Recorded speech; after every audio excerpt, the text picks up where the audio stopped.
വിദേശ രാജ്യങ്ങളിൽ നിന്നുള്ള കൊച്ചുമിടുക്കികളെ പിന്തള്ളി ദൈവത്തിന്റെ നാട്ടിൽ നിന്നും ഒരു സുന്ദരിക്കുട്ടി.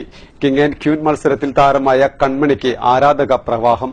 വളാഞ്ചേരിയിലെ ബോട്ടിക് ഷോപ്പിലെത്തിയ കൺമണിയെ കണ്ണിറയെ കാണാൻ ഒരുപാട് ആരാധകരാണ് എത്തിയത്.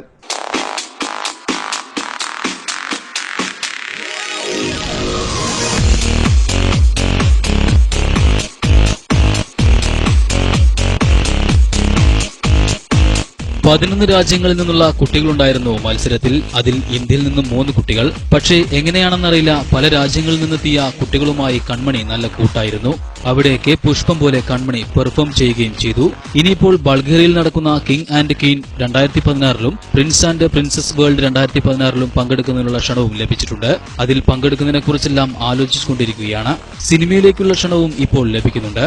ഓലപ്പിപ്പി, സെക്കൻഡ്സ്, ഒന്നാം ലോക മഹായുദ്ധം, ബെൻ തുടങ്ങിയ കുറെ ചിത്രങ്ങളിൽ കൺമണി അഭിനയിച്ചിട്ടുണ്ട്. ഇനി പ്രാധാന്യമുള്ള വേഷങ്ങളാണെങ്കിൽ മാത്രമേ അഭിനയിക്കുകയുള്ളൂ, അല്ലെങ്കിൽ ക്ലാസ് മുടങ്ങുമെന്ന് കൺമണിയുടെ പിതാവ് അനൂപ് പറയുന്നു.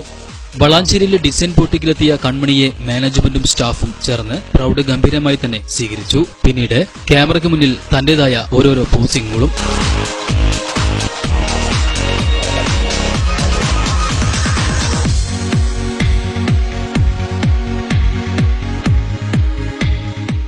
News bureau, Valanchery.